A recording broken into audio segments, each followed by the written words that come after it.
DJ तहलका जोघट्टा DJ के लिए संपर्क करें 9267991684।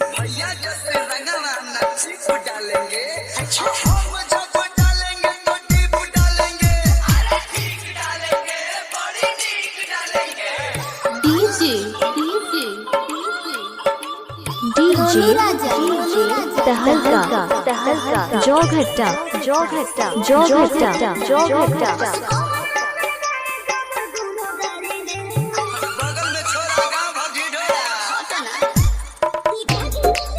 डीजे तहलका जोघट्टा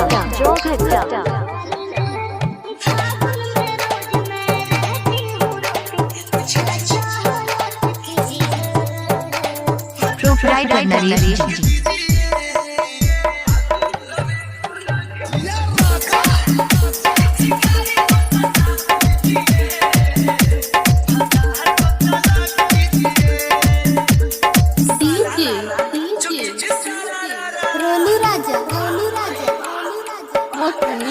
डीजे तहलका जोघट्टा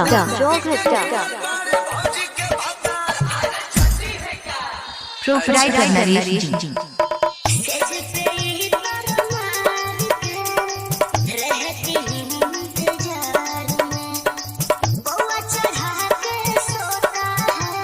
डीजे तहलका जोघट्टा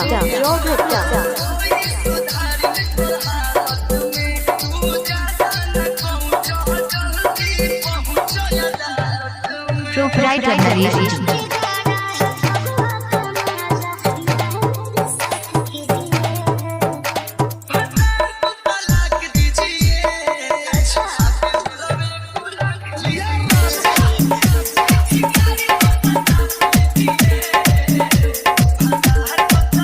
डीजे तहलका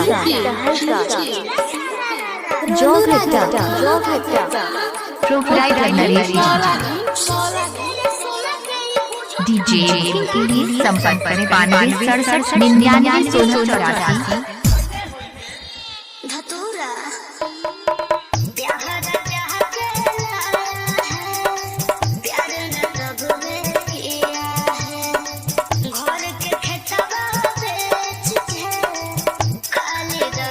कोई भी गाना डीजे मिक्सिंग करवाने के लिए संपर्क करें 7711840293।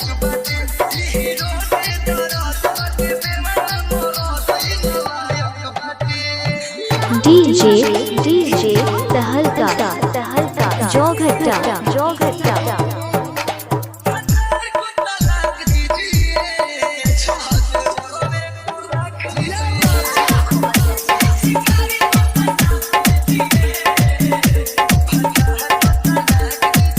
कोई भी गाना डीजे मिक्सिंग करवाने के लिए संपर्क करें 7711840293।